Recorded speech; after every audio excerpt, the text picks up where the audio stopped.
Clinique. La syphilis. Une patiente, âgée de 20 ans, vous consulte pour une ulcération génitale. L'interrogatoire et l'examen clinique vous orientent vers le diagnostic de syphilis primaire. Question 1. Quelles sont les données de l'interrogatoire, non détaillées dans l'énoncé de ce dossier, qui ont pu vous orienter vers ce diagnostic? Question 2. Quels sont les éléments de l'examen clinique, non détaillés dans l'énoncé de ce dossier, qui ont pu vous orienter vers ce diagnostic? Question 3. Quels examens complémentaires doivent être prescrits chez cette patiente? Question 4. Le TPHA et le VDRL sont positifs, tous les deux, à titre significatif. Les autres examens demandés sont tous négatifs. Quel traitement proposez-vous? Quelle est l'évolution prévisible de sa sérologie syphilitique en cas d'efficacité de votre traitement? Question 5. Quelles complications sont à redouter chez cette patiente si elle refuse ce traitement?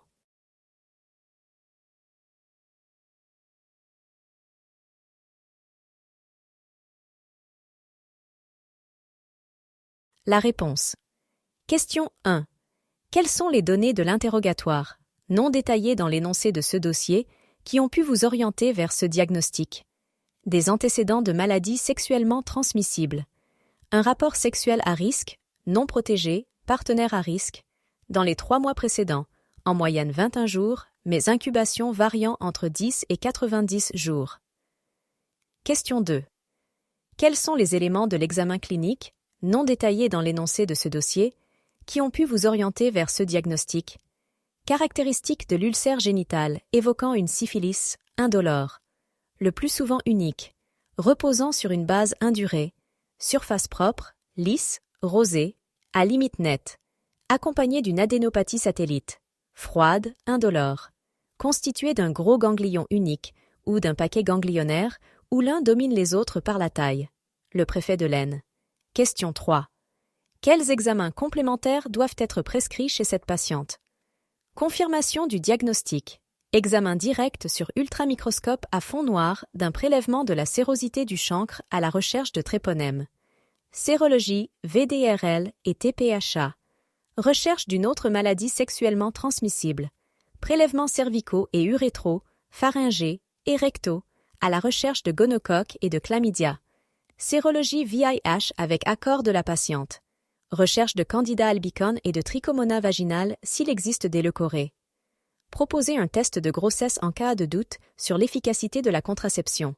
Question 4. Le TPHA et le VDRL sont positifs, tous les deux, à titre significatif. Les autres examens demandés sont tous négatifs. Quel traitement proposez-vous? Quelle est l'évolution prévisible de sa sérologie syphilitique en cas d'efficacité de votre traitement?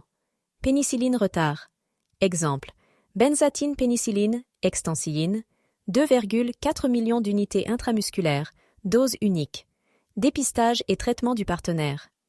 Abstention sexuelle ou rapport précautionneusement protégé jusqu'à cicatrisation du chancre. Sous ce traitement, la sérologie syphilitique doit évoluer par persistance d'un TPHA positif, cicatrice sérologique.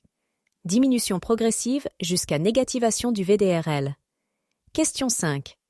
Quelles complications sont à redouter chez cette patiente si elle refuse ce traitement?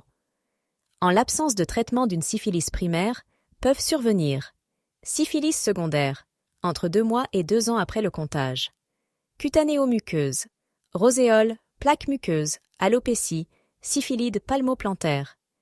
Signes généraux, fièvre, syndrome grippal, polyadénopathie. Rarement, méningite, polyarthrite, glomérulonéphrite. Syphilis tertiaire, entre 2 et 20 ans après le comptage. Gomme, cutanée, viscérale, osseuse. Cardiovasculaire, insuffisance aortique, anévrisme de la crosse de l'aorte. Neurosyphilis, tabès, paralysie générale.